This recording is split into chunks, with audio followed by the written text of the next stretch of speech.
First infrared চ্যানেলের নতুন tutorial ভিডিওতে আপনাদের সবাইকে স্বাগতম জানাচ্ছি। আজকের টিউটোরিয়াল ভিডিওতে আমরা শিখব কিভাবে কোনো কম্পিউটার যদি কোনো কারণে স্লো হয়ে যায় তাহলে কিভাবে এটার গতি বাড়িয়ে নেবেন, অর্থাৎ স্লো কম্পিউটারকে কিভাবে অনেকটা ফাস্ট করা যায় তা এই টিউটোরিয়ালে শিখব। তো স্লো কম্পিউটার বা স্লো ল্যাপটপকে আপনাকে ফাস্ট করতে হলে প্রথম অবস্থায় যে কাজটি করতে হবে সেটা হলো আপনার যেই ডেস্কটপ থেকে যাবতীয় যত প্রকার আননেসেসারি বা অপ্রয়োজনীয় যত ফাইল আছে, পারতপক্ষে কোনো ফাইল রাখাই উচিত নয়। তো এই ফাইলগুলোকে আপনাকে কাট করে যে কোনো একটা ড্রাইভে রেখে দিতে হবে। তো আমি এখানে দেখতে পাচ্ছি অনেকগুলো আমার এই ল্যাপটপের যে ডেস্কটপ আছে এটার ভিতরে অনেকগুলো ফাইল রয়েছে, যার কারণে পিসিটা অনেকটা স্লো হয়ে গিয়েছে। তো আমি যদি এই ফাইলগুলোকে আপনার যদি একটু মার্ক করে দেখি যে কত জিবি আমার এটা কনজিউম করেছে বা ডাটা খেয়েছে, সেটা হলো 1.83 জিবি এটা স্টোরেজ কিন্তু আমার নিয়ে নিয়েছে। তো এই স্টোরেজের যে এটার কারণে সি ড্রাইভটা অনেকটাই ফুল হয়ে গেছে, কারণ আপনারা সবাই জানেন যে ডেস্কটপের যত ফাইল রাখা হয় সেগুলো সি ড্রাইভের স্টোরেজ কনজিউম করে।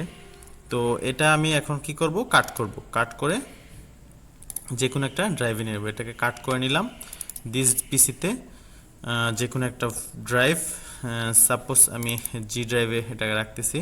তো রাইট ক্লিক করে নিউ ফোল্ডারে ক্লিক করে একটা ফোল্ডার বানিয়ে নিলাম ডেস্কটপ নামে। তো ডেস্কটপ ফোল্ডার বানানোর পর এই ডেস্কটপের যত যাবতীয় ফাইল এক্সট্রা ছিল আমার, এটাকে আমি কি করব, এখানে নিয়ে আসলাম। তাহলে আমার সি ড্রাইভটা কিন্তু অনেকটাই ফ্রি হয়ে গেল। সো দেখছেন এখানে জিনিসগুলো কপি হচ্ছে, কাট হয়ে এখানে কিন্তু মুভ হয়ে চলে আসতেছে। তো এখানে মুভ হয়ে চলে আসার পর আমাদের আরও একটি কাজ করতে হবে, এটা মুভ হইতে থাক। তারপর যেটা করতে হবে, এই যে রিসাইকেল বিনে যেই এক্সট্রা ফাইলগুলো আছে এগুলোকে আপনার রিমুভ করে দিতে হবে। তো আমি এটাকে রিমুভ করে দিচ্ছি, যত এক্সট্রা ফাইল আছে এমপিটি রিসাইকেল বিন। এই যে পার্মানেন্টলি 11টা আইটেম আমার আছে। রিসাইকেল বিন থেকে যত আননেসেসারি ফাইল আছে এগুলোকে আপনার এমপিটি করে দিতে হবে। তো আমি এটা এমপিটি করে দিলাম। একটা এখানে রয়ে গিয়েছে, এই পিকচারটাও ডিলিট করে দিই, এটা আমার দরকার নেই। এটা রিসাইকেল বিনে চলে গিয়েছে, এমপিটি করে দিলাম। তারপর যেটা করব বন্ধুরা, তারপর আমরা রান অপশনে যাওয়ার পর, যেটা উইন্ডোজ আর বাটনে দিয়েও আসা যায়, প্লাস এটা রান লিখে সার্চ দিলেও আপনারা পাবেন। এই রানে যাওয়ার পর এখানে লিখবেন রিসেন্ট। এই যে আমি রিসেন্ট আগে লিখেছিলাম, তো এটা রিসেন্ট এখানে আছে। রিসেন্টে যাওয়ার পর যেই ওকে দেওয়ার পর এই রিসেন্টে যেই উইন্ডোটা ওপেন হবে, এখানে যত রিসেন্ট ফাইলগুলো আছে এগুলোকে আপনার ডিলিট করে দিতে হবে। তো আমি এখান থেকে শিফট ডিলিটে চাপ দিয়ে এটাকে আমি কিন্তু ডিলিট করে দিলাম।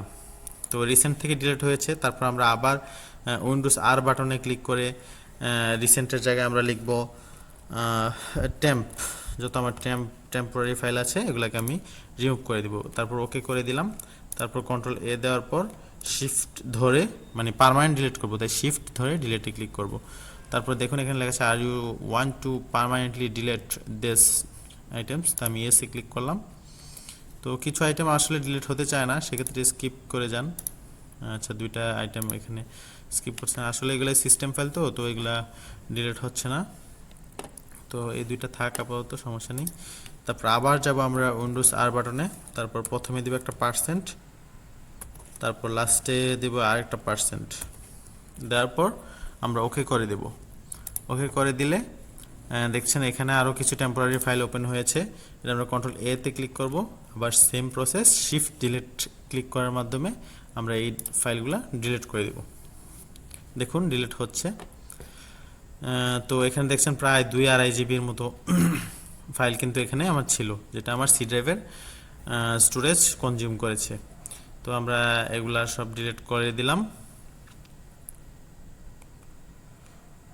ডিলিট হচ্ছে। তারপর আমরা চলে যাব সিম্পলি সার্চ অপশনে। এখান থেকে ডিস্ক ক্লিন আপ লিখে সার্চ দিব, ডিস্ক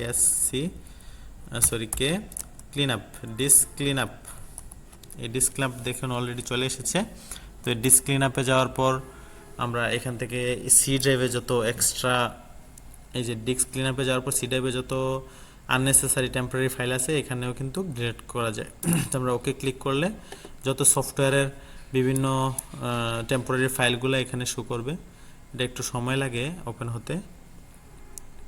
ওইদিকে আমাদের টেম্পোরারি ফাইলগুলো কিন্তু ডিলিট হচ্ছে, ডিলিট হোক, আমরা একটু এদিকে থাক, আমরা পাশাপাশি ডিস্ক ক্লিন আপটাও করে নিই। তো এটা ক্যালকুলেটিং হচ্ছে, ঠিক আছে, সব সফটওয়্যারগুলো কিন্তু চেক করতেছে। তো দেখুন এখানে সব চেক করার পর প্রায় 2.5 জিবি টেম্পোরারি ফাইল পেয়েছে বিভিন্ন সফটওয়্যারের বিভিন্ন কিছু। তো আমরা এখানে কি করব, জাস্ট ওকেতে ক্লিক করব। ওকেতে ক্লিক করলে কিন্তু এই ফাইলগুলো ডিলিটের জন্য একটা অপশন আসবে, are you sure want to permanently delete this files. So আমরা ডিলিট ফাইলসে ক্লিক করতেছি। তো দেখুন এখানে কিন্তু ডিলিটিং শুরু হয়ে গিয়েছে।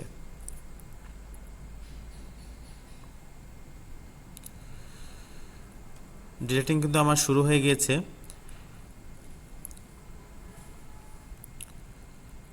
এভাবেই কিন্তু আমরা খুব সহজেই আমাদের কম্পিউটার স্পিড অনেকটা ফাস্ট করে নিতে পারি যদি স্লো হয়ে যায়।